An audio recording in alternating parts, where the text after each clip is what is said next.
Dr. Mohamed Foysol Chowdhury, who's the Director of Innovations at BRAC, to come up in front and join us. And we would like to invite our speakers for the session, Mr. Henry Warren, who is the Education Technology Lead for the Aakash Education Service, Mr. Aakash Sethi, who is the Executive Director for the Quality Education and Skills Training Alliance, Mr. Korvi Rakshand, who is the founder of the JAAGO Foundation, and Mr. Pranav Kothari, who is the Vice President of Large-Scale Assessments and Mindspark Centers of Educational Initiatives. Please welcome them with a huge round of applause. So to begin, I would like to hand it over to our moderator now to begin the session. So hope you'll all enjoy it. Yes, thank you very much for this introduction, and welcome everyone.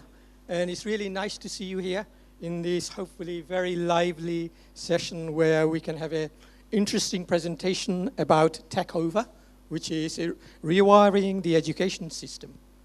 And the key thing here we're looking for is technology and quality synonymous. So that's the key question that we want to ask in this session. So this session really will highlight tech-based models that have worked in diverse contexts. So it's really, we're looking at things that worked. The presentation will provide an understanding of the models and their potentials for large-scale adaptation.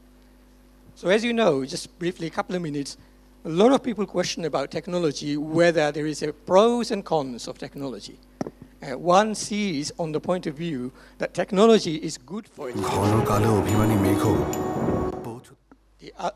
Can you hear? I think we should start this session with really booming music. Thank you. Yeah.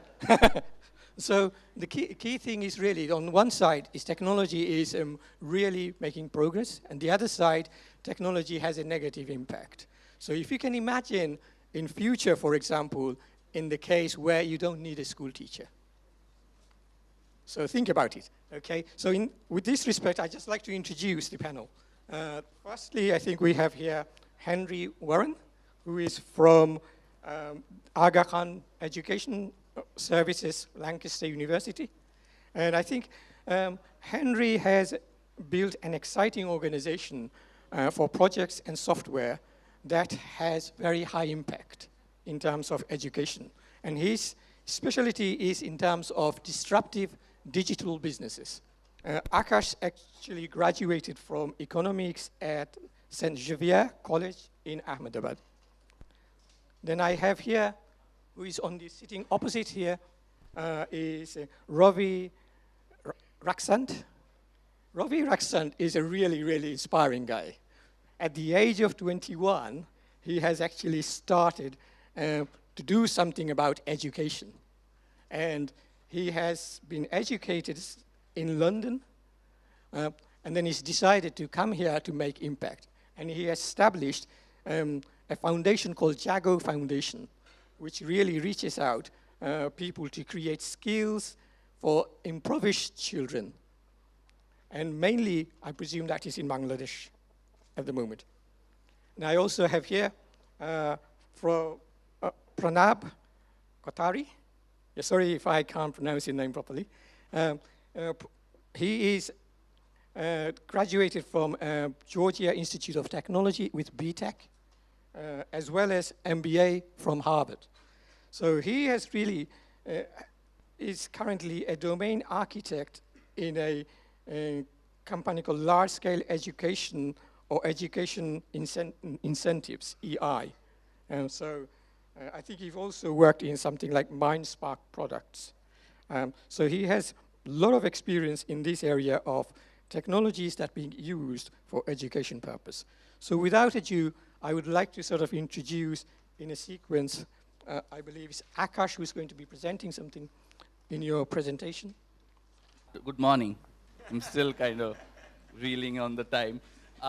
So I'm just going to talk. So one of my primary identities is that of a youth facilitator. I grew up teaching young people and learning with young people, and I think that's the hat I wear and like to wear in in my work as well. So I'll probably sort of provoke some of the learning, outcome-focused conversation a little bit, and move to a little bit about what young people really are, what do they really want, and how does technology really play a role in enabling young people's journeys. And a little bit about Quest. We started in 2005 with the goal of really looking at self-learning pathways for young adults, and how do you get the learning to learn mindset in young people as the core to any learning experience. And with the belief that if you make meaning of content, the meaning-making process of content is key for learning to happen. And therefore, our focus is really to look at 21st century skills, to strengthen existing learning ecosystems through education technology, innovation, and collaboration. We spoke a little bit about 21st century skills this morning, and you raised the point of the conceptual framework behind it, and sort of this three-pronged approach to 21st century skills. The first, which is kind of the foundational skill to know, which is core content knowledge, the cross-disciplinary knowledge, as well as the digital information and literacy. That kind of forms the foundation to 21st century skills. The second big piece is around the meta skill, which is to act in teams, to be able to be creative, to be able to solve problems. And the third one, which is really the humanistic piece, which is to value, the value of self, the value of your own cultural context, the ability to lead, and have an emotional sort of awareness. So just wanted to put that framework as we talk through what some of our experiences have been, but also the field itself, which needs to think about this a lot more critically and really look at how do we meaningfully integrate this into whatever learning experiences that we design. So what Quest really has done in the last 12 years, and what I'll try and do is really some brush strokes to the experiences that we've had and what we've learned really, and what's relevant for people here, is really we've worked across the spectrum from grade 6 to people getting out of secondary school to vocational training and skills development. So it's really the school to work transition, where we start from looking at dropout prevention issues, career exploration, work readiness, entrepreneurial skills, building across various contexts of government schools in Bihar, where we worked on a district-based model with parents, teachers, and children. We've looked at career exploration in secondary schools. What does it mean to work? How do you build the attitude towards work? And how do you really look at the community as a key stakeholder in providing work-related orientation or work-related competence? And we worked in also industrial training institutes, vocational training centers, skill development organizations that run courses like retail, hospitality, BPO, and how do you really infuse 21st century skills in that context? And also looking at entrepreneurial attitudes and entrepreneurial sort of mindsets towards work. So that's kind of the journey that we've been on, and maybe some of the lessons and reflections are going to be from some parts of this journey. So I'm really, just to give a snapshot, we've over the last 12 years reached 10,000 facilitators and about 500,000 learners in partnership with 5 state governments, more than 50 NGOs, just to set the context of what we're going. So really, the presentation is about, so this is where you should start the 10 minutes, not the first 3, just to put it there, because it's 5 learnings over 10, 12 years, so I have pretty much 2 minutes per learning, and so just, be a little generous there. So the first big learning, especially when we come to school dropout prevention, or big learning, staying connected, especially with parents. How does the school build trust with the parent community so that the parent becomes an active stakeholder in that process? We used IVRS, which is interactive voice response systems, to send voice messages to parents about how they can engage their children at home, even if they are illiterate. We also send voice messages in the voice of the headmaster to parents to update parents about what's going on in school and what can they expect from school. And this is all sort of through an automated system that really increases parents' participation in the child's education process. And the first sort of piece of children, that teachers don't pay enough attention to our children, they don't care about our children, they don't want to go to school because school is not a fun place.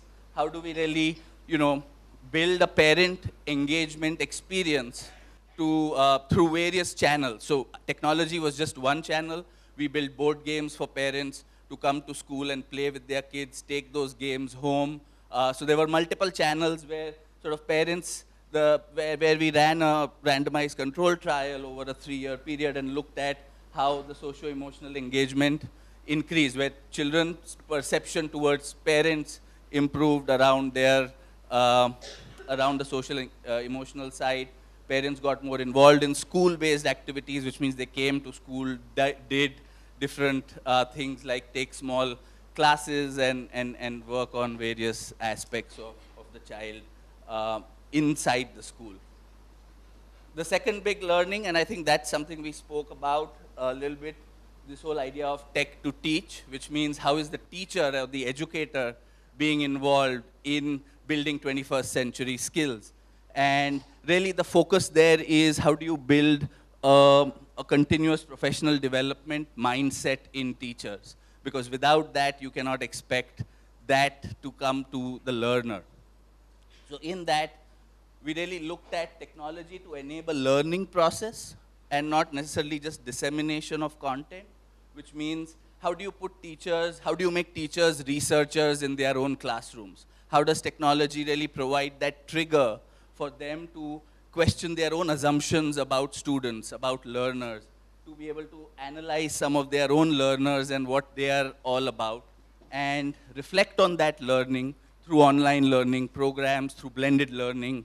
This is a course we run called Master Coach, which really engages teachers over a 4-month program where they take various modules, but essentially learn the skills to be a self-learner, and that being the core to any teaching experience.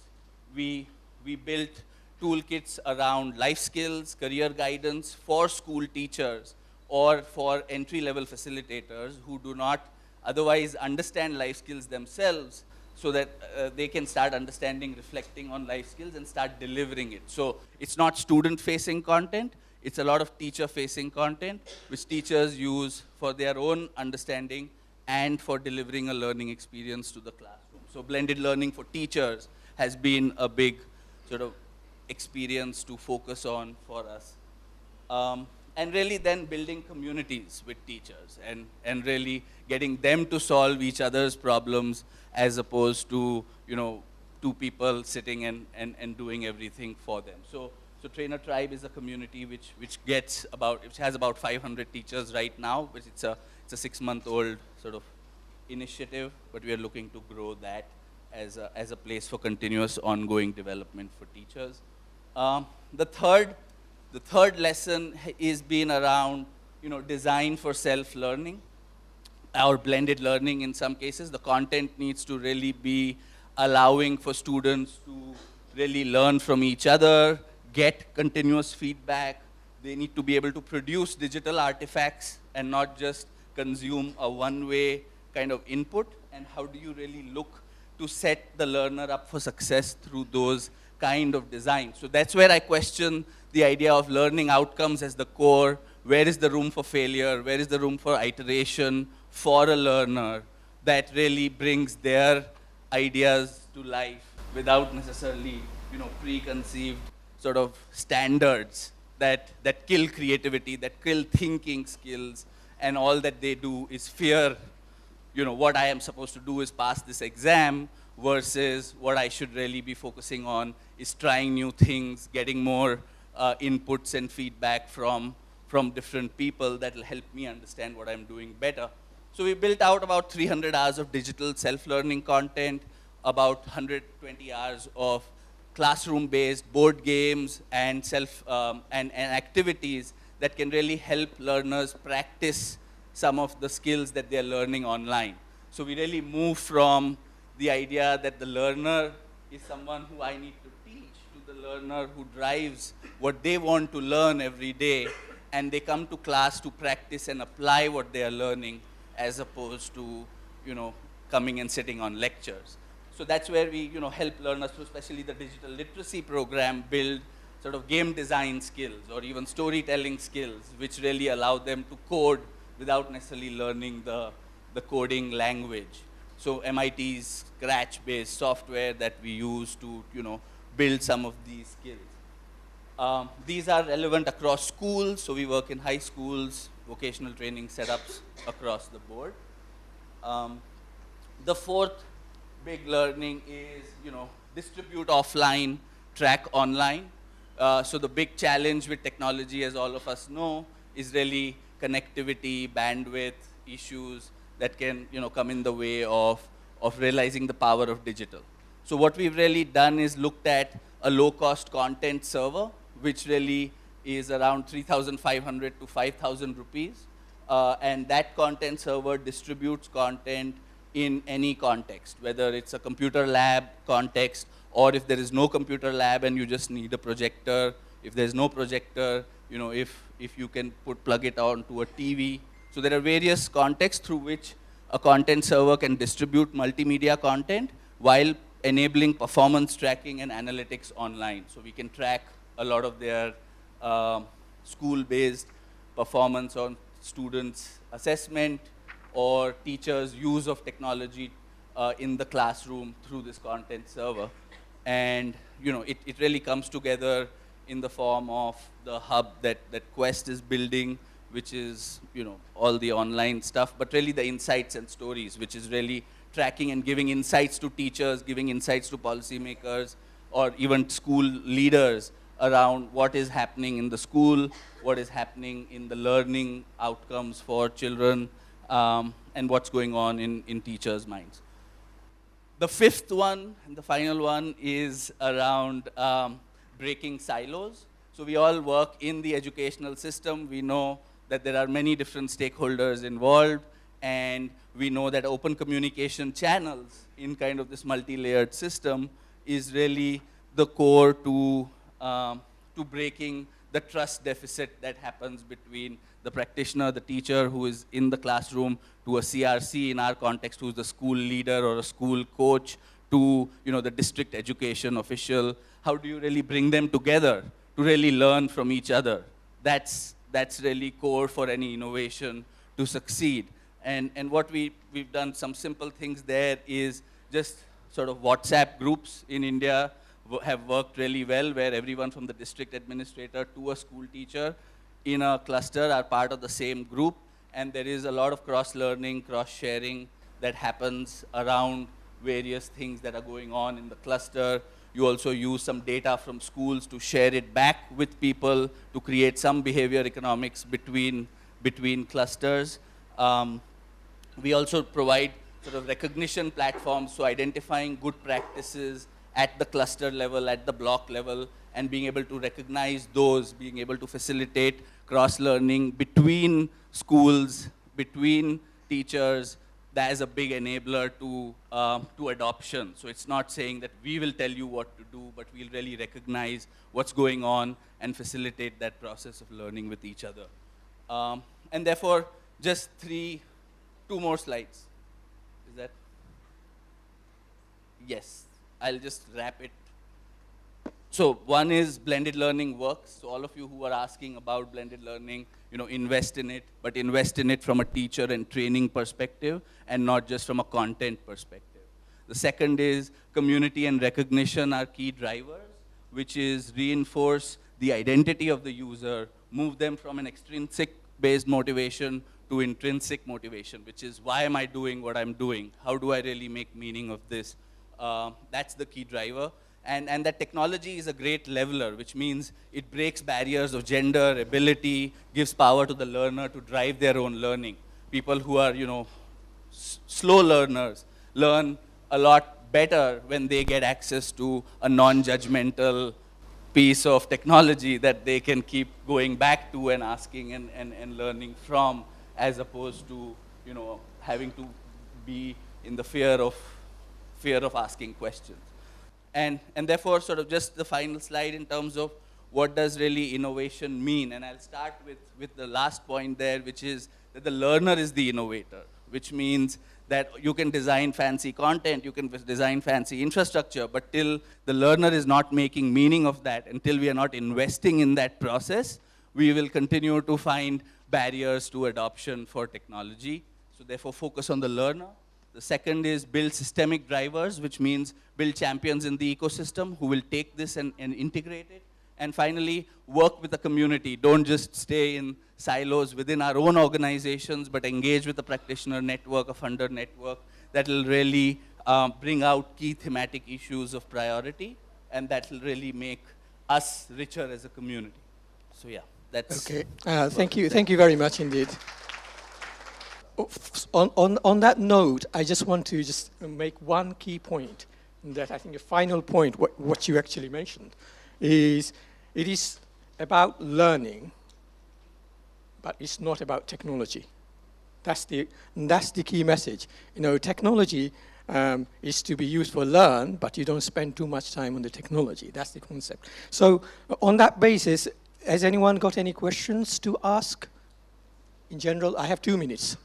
Is how do you monitor the progress, like when the progress is happening and whether it's happening or not, and how do you make sure that the progress you want, the skill you want to build, is actually being built in the students? Thank you so much. You talk about the value, the humanistic part of it, right? And you mentioned ethical and emotional awareness. So I'm just suggesting that you add social and political awareness to that as well, and I'm wondering what you think about that. How do you actually track individual kind of learning progress? Because each individual is different. And do you have some sort of technology enabling in terms of individually customizing the content or something like that? Because you have been saying analytics and other things you're doing. All the content on the LearnPy server, which is really all the self-learning content where students take courses, they can also take assessments, and all of that assessment data is tracked on this server and is sent online to a central database, which then has all the insights and stories. So you can actually get into analytics of each student, what is their baseline data, what's their performance on every learning object, but also in competencies that we would be building around 21st century skills. So that's kind of the tracking piece, and that's been core to our success, where we can also do this with teachers as well. So it's not just limited to the learner, it's also teachers that you can actively track in terms of their own sort of performance. And yes, I think the political, social piece is critical to understanding sort of the landscape within which you reside, and therefore that becomes key part of self and key part of society that you're part of. So yes, absolutely. Yes, the cultural piece is already sort of a key pillar there. So, okay, thank you very much, Aakash. And our next speaker is Henry Warren. I'm also a card-carrying geek, and I firmly believe in the power of technology when used judiciously. So why Aga Khan? Well, Aga Khan, we have schools in some 10 countries, but we also have schools right the way across the spectrum, from large schools, there's one just down the road here, roughly 1,200 students, urban setting, right the way through to very small schools that you can only access via a 6-hour hike on a donkey up a mountain in Pakistan. So what better testbed is there for finding some of these solutions? So that's the challenge. The challenge is, how do you use EdTech properly? So we thought when we started on our journey, what we would do was cheat and go and find out what other people are doing, first and foremost. So we conducted this report in conjunction with the Innovation Unit. If you don't know these guys, they're fabulous, love their work. And we started looking at what governments were doing. We started looking at what NGOs were doing. We looked at a number of different companies. And the findings that we got back were fascinating. I mean, really genuinely interesting. I haven't got time to go through all of them today, but if you want a copy of the report, when it's all finally proofread and done, come let me know and I'll send you through a copy. So I'm going to walk you through some of that in a second. But first of all, I have a bit of an apology to make. So as I was writing my notes for this speech, I was writing it at home.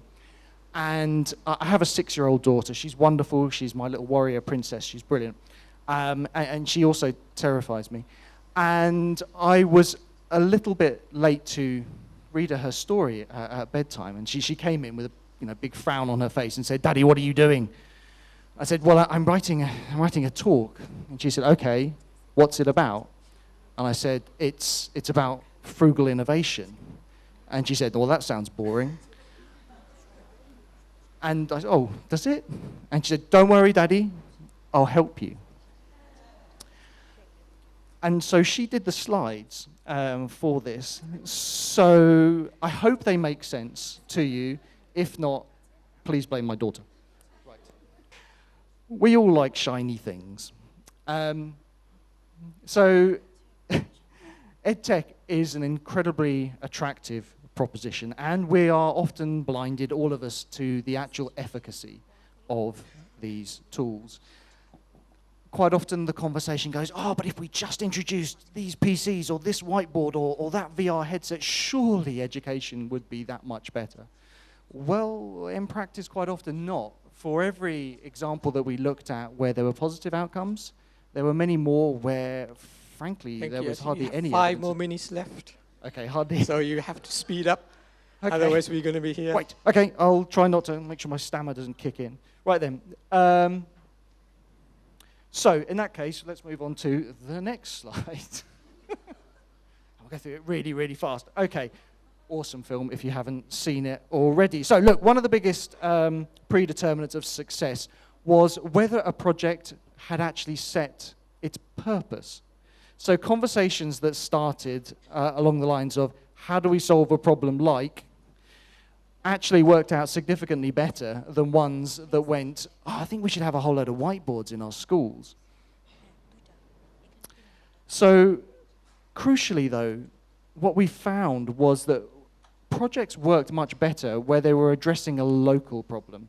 So rather than a perceived global thing, something along the lines of, we want to increase the overall technical capacity of our teachers, which is an abstract thing and very different in every setting. Something that solved a specific local problem was much more likely to succeed, and frankly, much more likely for teachers to actually do something with it. There's often a mismatch between physical and technical bare necessities required of an EdTech program than the ones that are actually available in our schools. So in recent years, I think we've probably all seen situations like, cloud-based training rolled out where the connectivity is not sufficient. Computers purchased on a Monday and stolen by a Wednesday because the security wasn't put in place. We've also seen tablets consigned to being very expensive paperweights because people didn't think about the fact that heat degrades the batteries and there was nowhere to charge them mid-class. We've also seen PCs not ever switched on because no one budgeted for the UPS systems and people were terrified of power surges. So having someone on staff that actually understands this stuff and lives it and breathes it really makes a difference in terms of making these projects successful. If you want to look for buried treasure, I can help. All you have to do is go and raid the cupboards of pretty much any school around the world, and you will find education technology that has never been used. Never been used because people hadn't thought through how people would actually use it. Now, the best programs that we find were where people had thought through things like, what happens when the tech actually goes wrong? Who's going to fix it? They had benchmarked where the teachers were and put in place programs to train them before they actually started and didn't just throw them into the lion's mouth. They'd written exemplar lesson plans for how this technology was actually going to be used. And they also worked with parents. I mean, we talked a little bit about this earlier. Maybe someone can ask questions about parents because it's utterly fascinating, the stuff that we found around perceptions of what education actually is with parents. Final minute. Right, okay, here we go. No, I can do it in a minute. I'll do it. You Here we go. Right, final one. Oh, Christ. Okay, which leads me on to my final point. So I get asked all the time, Henry, there must be an amazing piece of technology that we can just lift up and pick and put in our schools? And my answer is the same every time. No. Nope, there isn't. There is nothing that you can pick up and use completely unchanged, and nor should you. Everything needs some form of adaptation, and where you see edtech initiatives that have worked really well in one locale, and then you try and transpose them, it's just really, really hard. So putting in place systems to be able to tweak those things, to make them actually work, really, really pays dividends. Now look, if I sound like I'm down on edtech, I'm really not. I do think it is the answer. But I think all edtech needs to come with a health warning, that this is really hard stuff to do. And you really need to plan it. And you need to measure the impact that you're actually having. And if you're not having impact, stop. So just 5 seconds, right? The Aga Khan, what we're doing now, so we just finished this report. We've found the areas locally that we really want to focus on, and those are English, maths, and teacher training. So if anyone's doing anything interesting in these spaces, please do come and talk to me. We're going to be running a lot of pilots, and we're going to be kicking a lot of things really hard and making them fail. Thank you and hopefully succeed as well. Right, okay. Right. Thank you very much. When I actually looked at these presentations, so can we have and looking through the cupboards and all the other things. So the key thing is really what I've come out from your presentation is that the projects work better on a sort of in a local, solving a local problems, local issues. So that's from what I actually understood from your presentation. I think that's a valuable because it's a local kind of things. So on that basis, I'm not going to ask you a question. So you have just two questions, and very quick, precise questions, please. Students, now we are also thinking about teaching teachers. In relation to this, we recently started talking with the government in order to see the collaboration opportunities to teach the teachers.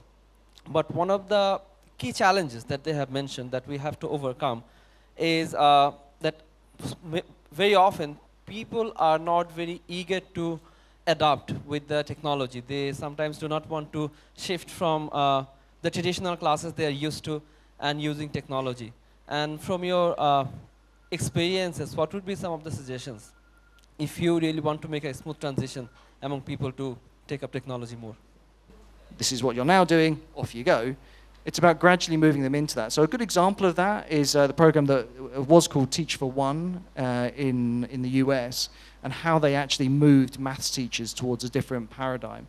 But let's be honest, not all teachers can do this. Not all teachers can move towards, say, in a flipped learning environment or using a blended learning. It's not always possible, and that's okay, right? That's innovative and adaptable and has the technology aspect to it, because these are not necessarily people who would be knowledgeable around this, but the user feedback is very important. So where is the space around this when co-creating a solution? Very, very hands-on in the field, talking to parents, talking to learners, actually less so to teachers. The way we're looking to address that is we're putting in place a community which is going to be mobile-based. So through that, we are going to be reaching out directly to the students, directly to parents. Just on the parents piece, I mean, I find it absolutely fascinating. When we talk to parents in Kenya, what we found in some of the rural parts of it was a real lack of understanding of what education was kind of for and how to judge whether it was being successful. And some of the metrics that parents were putting in place were things like, well, is my child neat? You know, are they well dressed? And it was that they were kind of measuring. We also found in India a number of parents were more interested in whether the child's homework was again neatly written and whether they were writing as part of the homework and didn't consider reading or any other activities to be important. And that is something that we really need to change, right? We need to engage with parents. I did a bunch of stuff. Well, I used to head up innovation at GEMS and then after that at Pearson. And whilst I was doing that, we did do a number of different projects around parental engagement, and I'm completely obsessed with it. I think it is one of the big triggers for change. Thank you very much. Presentation first, and then finally we have a bit more questions. So in the interest of time. And so could I just introduce Could I just introduce Korvi, Rakshand, please, with your presentation. Remember, it's only 10 minutes. And so the journey of JAAGO Foundation, just to give you a background, that it started as a movement by some young people teaching 17 children on a piece of carpet, and later the kids wanted a school, so we made a school. And there were a lot of other things that we did to reduce dropouts, like creating sewing centers for the parents and giving them food. And later on, after I think 3-4 years, we thought that maybe the important part is to go outside and work with schools who are outside Dhaka. Our school in Dhaka was doing great result, and we opened the first school in Ghazipur, which is quite near to Dhaka. And everything was fine, the school was running, but when the result actually came, we saw that the students in Dhaka were doing great result, but the students outside Dhaka didn't have a great result. And we were trying to see what's the difference. Like, we have teachers there, it's the same curriculum. We follow the government curriculum, the NCTP curriculum. And one of the differences is that the kids are underprivileged children from the slums, whose parents are probably rickshaw drivers. But we are trying to, teaching them in English. So everything is done in English. And that actually created a bit of barrier. But when we did the research that what was the main problem, what we identified is lack of teachers. And we tried to solve it by asking people if we pay more, will you shift to those rural areas? And what we found out that it's not about just the money, it's more about the entire environment, their kids, their family, their health. So what we did, we came up with a concept of online schooling. I'm sure everyone used Skype here. And when we initially shared the idea that why can't we teach, if we can talk to our friends worldwide through Skype, why can't we teach in the same, using the same technology?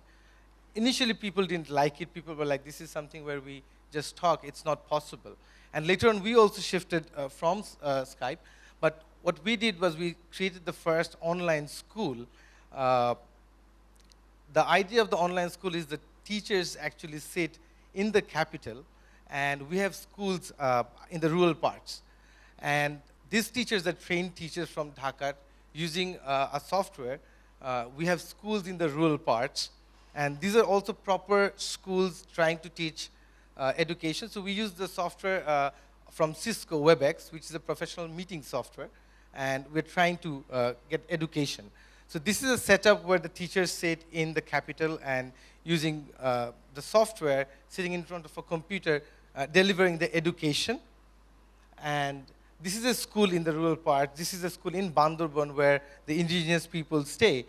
And it's not just about delivering the main education through a television, but you also need teachers on the ground. But sadly, those teachers are not as good as the teachers who are teaching from the capital, who are the trained teachers. So we're not trying to say that we will replace teachers through technology, but it's just one teacher trying to deliver the education using a digital platform. And we do have facilitators at the other end, because the kids are quite small. One of the things that we were worried about, that will the kids have the attention for so long when we use the television? What our study says that the kids are actually more interested looking at the television, because for them, these teachers are celebrities. Imagine Angelina Jolie teaching us. So for them, it's like one of the celebrities from Dhaka teaching. So this is something that our founding told us. So I'll just play a video just to show.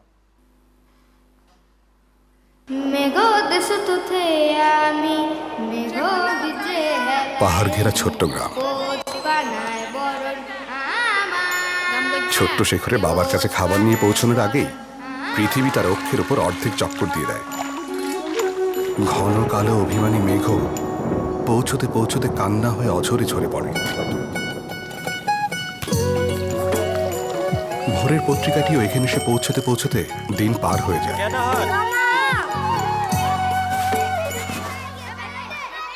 ব্যতিক্রম শুধু সকালে সোনালি আলো, চুপটি করে পাতার ভাগ গলে সরাসরি শেখরের ঘরে পৌঁছে যায়। আর অনলাইন স্কুল একদম শেখরের বাড়ির দোরগোড়ায়, ঢাকার রায়ের বাজার থেকে শিক্ষকরা ইন্টারনেটের মাধ্যমে ক্লাস নিচ্ছেন দেশের দূরবর্তী ক্লাসরুমগুলোতে। জাগো অগ্নিয়ার গ্রামীণ ফোনের হাত ধরে অনলাইন স্কুল ছড়িয়ে যাচ্ছে সারা দেশে। এখন শহর থেকে দূরে থাকলেও 5 কোটি নেটওয়ার্কে বহুদূর যাবার স্বপ্ন দেখবে সবাই। চলো বহুদূর।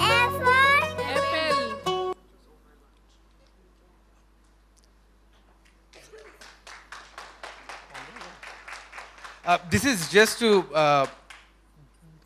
show you, though this ad was not made by us, it's one of our partners, and it shows that we need partners because we are using internet, and it is a high-speed internet connection that we require.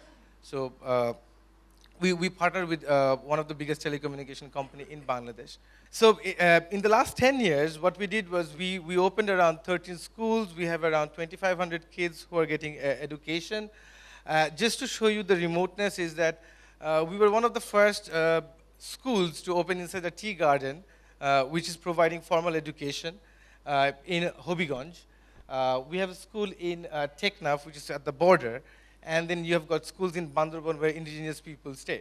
So using technology, we are not saying replacing the teachers, you can actually reach out to the last mile, and what we are doing is, I won't say it's an innovation, it's actually a tool that we're using. A lot of people didn't use that. This is just a small statistics that even in the villages, what we're trying is, we're trying to make sure that we have girls in our schools. So 51% of our students are female students who are participating. And this is how our school looks. These are not great looking schools, but what we do is we have the technology, we make sure the bandwidth is there, and the teachers are delivering the education. And while doing this, we realized that because we're using digital platforms so much, we actually need to build content. So what we have started is we have started digitizing the formal classroom contents, the books, and this is like the English books of grade 1. We have digitized all the chapters which our teachers are using, and because of time, I'm not showing. This is the content of the Bangla class. And there are also other small elements. We found that though it says that we have all the books, but for example, in grade 1, in the English version, if you look at the lesson plans and the curriculum in the government, they say there are science, but there is no science book. So those are things that we have developed working with our teachers. This is the co-curriculum, I think the co-working space that our teachers or coordinators together with our research team has come up. And we have also submitted it to A2I so that if they think it's important, and they can add it in the curriculum. This is just a statistics that now we have got 13 schools, 10 of them are online. We have got 2,500 kids. Compared to any other non-profit organization, the number seems very low because of what we're trying to do is quality, but now it's time to scale up. And that's why I think the amount of schools BRAC have, the amount of schools government have. So we're talking with the primary education ministry that can we take some of their schools, because the infrastructure is already there, the teachers are already there. What we have to add is the online portion. And if we can do that, we can improve the quality of those education. So that's something that we are thinking. Rather than we opening more schools, it's more sustainable to work with the government. A lot of people do ask us that you're doing, so what's the result? So given this background of these kids running an English version school, still the kids are doing actually brilliant results. And we're quite happy that some of the kids will be going to some international universities.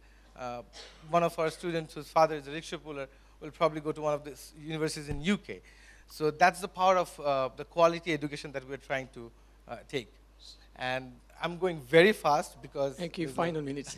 and this is one of the last videos. If we have time, we'll go to the content. So after this video, we should continue with the next speaker. Sorry, man, just 2 minutes. Sure, take your time. Look at this country, man. This traffic. Look at this kid. This boy, polishing shoes when he should be in school. So true. This country is going down the drains, I'm telling you. Hey now, let's go. Okay. Excuse me, sir. You forgot to take your change. 10 taka for stages, 20 taka for polish and extra shine, and here is the rest of the money. Sorry to say, but I have a different view for my country. Bangladesh এভাবেই চমকে দেবে পৃথিবীকে। দরকার একটু support, বাকিটাও নিজেই পারবে। জাগো, বাংলাদেশ আসছে।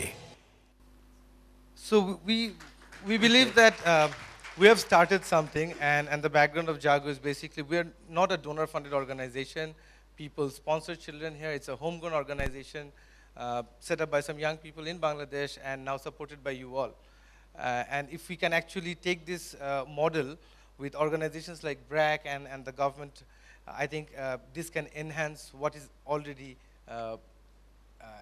existed in the country. Okay, so thank you. Thank you so much. Thank you very much. Round of applause. Can I introduce Pranav Kothari, who is from Education Initiatives. Thank you. Good afternoon, everyone. It's an honor to go after the three speakers here. I loved your slides, by the way. No text, amazing.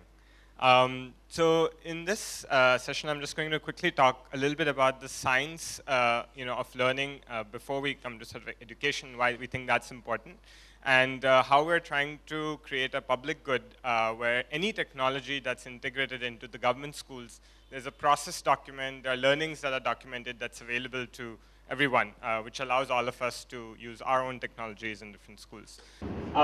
Educational initiatives, started in 2001, and when it started for the last 16 years, it's been doing student learning assessments. And what that does is it allows us to deeply understand where children are making mistakes, what misconceptions they have, and by going back, talking to the students, why they have those mistakes, or why are they thinking that particular way. Because of that research over the last decade, we've really distilled down what are the top challenges in learning that children are having and what's effective. On the backs of this, so the first 10 years, we used no technology. After we got this rich data on how students learn, we used technology for what we thought are things that would really complement what humans can do. There are many things that human teachers can only do, computers cannot, but in several interviews with teachers, we found that they struggle with large class sizes, they struggle with the heterogeneity of learning, and they wish for assistance, and they wish for smaller class sizes. And that's when Mindspark was born as a teacher assistant to allow for personalized learning. And we've deployed this in over the last 7 years, both in government schools, in the remotest parts of Rajasthan and Chhattisgarh, but also in the most elite private schools in Dubai and Mumbai, where children have all the access. So we'll sort of see both. These are some visuals of how we've used government school students and hardware. This project is supported by the Global Innovation Fund, which is a British charity, as well as Procter & Gamble CSR. But using any form of technology, whether it be laptops, desktops, in remote government schools, we're looking at the personalized learning software along with children would get there. So we'll just see a quick video of how this looks then. Some parts are in Hindi. If you're in the back, you can watch the subtitles on the bottom. You may have to India has made great progress in expanding its access to schooling. As a result, there are more than 200 million children going to school every single day in India. This rapid expansion of schooling has introduced a new challenge, teaching students with very different levels of learning. To develop an effective teaching and learning module meant addressing this enormous heterogeneity of students learning at different levels while being in the same class. Mindspark has a question bank of over 40,000 questions that are dynamically generated based on each student's performance curve. As the child learns, so does Mindspark. It adapts and iterates learning paths based on the next logical step that the child should take. When students log into Mindspark for the first time, they take a diagnostic test, which determines the level at which the software will begin to teach. Based on this, questions, passages, and pedagogy-based games are generated specific to the child's learning level. Mindspark is completely platform agnostic and can be delivered online as well as offline, on computers, laptops, or tablets, and as part of government schools or standalone centers. The kids who got this opportunity to attend the Mindspark program, even just a 4.5-month period, scored dramatically higher in both maths and language. So they scored about 0.36 standing deviations higher in maths, about 0.22 in Hindi. And these are very large effects in the education literature. So what ends up that means in kind of other ways to express that is it about doubles the learning that happened in the control group in that same period. It doubles the value added of what the control group was getting in that period, and in Hindi it's about a factor of 2.5. Okay, so that's the first result, it's big result. The second big result is kind of how broad-based the gains are. So the gains are equal regardless of the student's initial learning level. So you have very strong students, very weak students. And so what that shows is consistent with the promise of personalized instruction. It doesn't matter where you began, every child benefited equally from the program. Mindspark is able to recognize where a child is today and ensure that they are set up for success tomorrow. This is done by solidifying the basic concepts so that each child can do the useful things in life. Market transactions, reading a book, giving a college exam, and finding a meaningful job. जब मैंने join किया था तब मेरा level first था वो मैंने solve कर लिया था सारे हो गए। जब मैं फिफ्थ में गई तो मेरा लेवल इंग्लिश में सिक्स था, हिंदी में भी 6 था और मैथ में 7 था। होल नंबर का नेचुरल नंबर ये सब डाटा इंटीजर में तो मुझे आता है क्योंकि मैंने मतलब माइंड पर सेंटर में पहले ही चल रहा था। और माइंड पर सेंटर गई तो मतलब मैंने कॉन्फिडेंट आया कि मैं अपना बात कह सकती हूँ और जब मैंने किया अब मैं बिना की जाए कुछ भी कर सकती हूँ इधर पहले।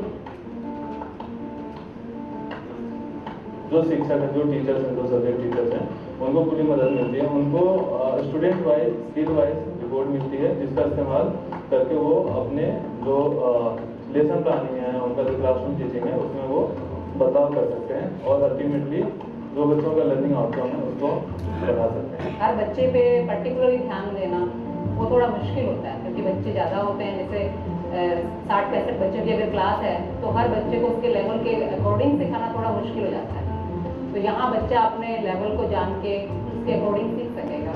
इसलिए मुझे तो बहुत अच्छा लग रहा है कि हमारे स्कूल में स्टार्ट हुआ है, इससे बच्चों को बहुत ही फायदा होने वाला है। एक तो बच्चे क्या देख के जल्दी सीखते हैं, करके भी जल्दी सीखते हैं, देख भी रहे हैं, कर भी रहे हैं बच्चे, तो इनको कॉन्सेप्ट जल्दी क्लियर हो जाएंगे। जो चीज़ हम महीने 2 महीने साल भर में नहीं सीखा पाते वो कुछ ही 10 मिनट के अंदर में बच्चों ने उस कंप्यूटर पे काफ़ी इजी में कर लिया। और बच्चे आपस में भी फिर उसके बाद जो इंटेलिजेंट बच्चे हैं वो कमजोर बच्चों की हेल्प कर रहे हैं और नो डाउट इससे बच्चों को काफ़ी कुछ सीखने को मिलेगा और बहुत कुछ जल्दी सीख पाएंगे और इम्प्रूवमेंट काफ़ी अच्छा रहेगा।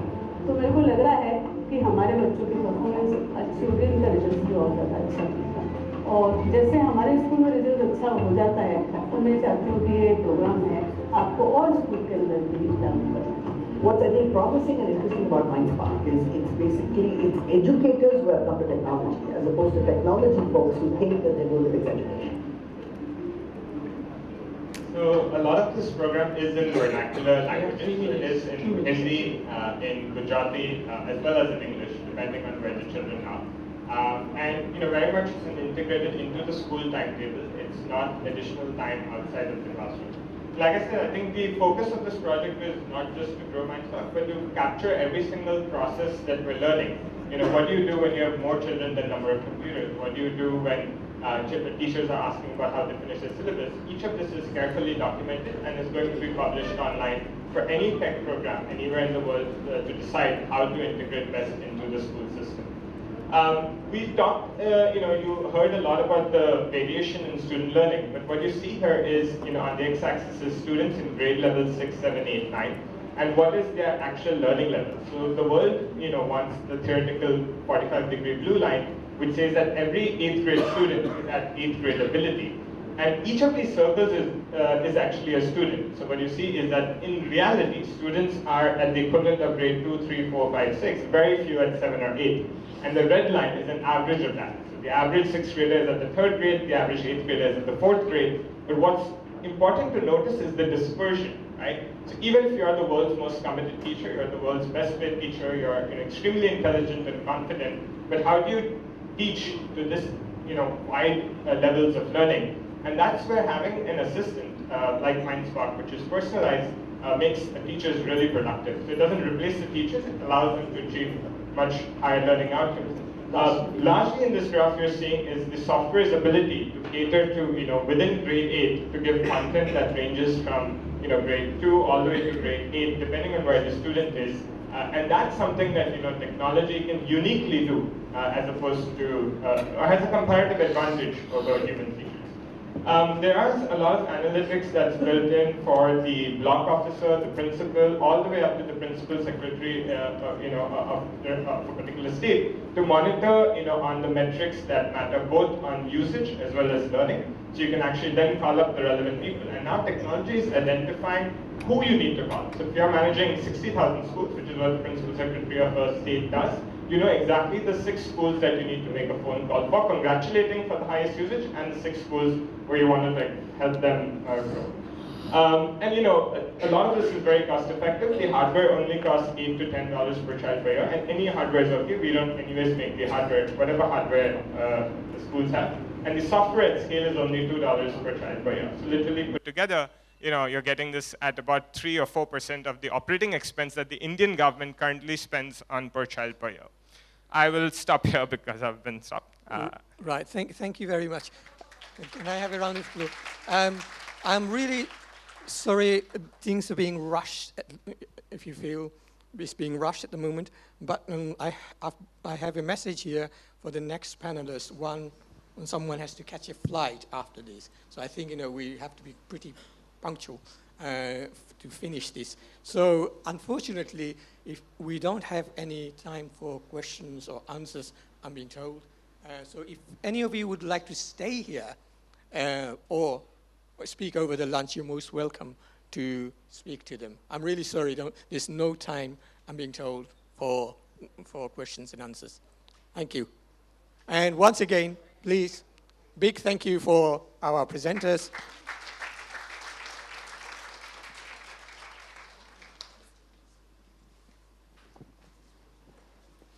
Okay, thank you so much. So we held in the auditorium, and those of you who are interested to attend the workshop and ECD, that will be held here in the banquet hall. So you guys can stay here, and those of you who are interested in attending the Minding the Skill Gap session, you can please head on to towards the auditorium. Thank you.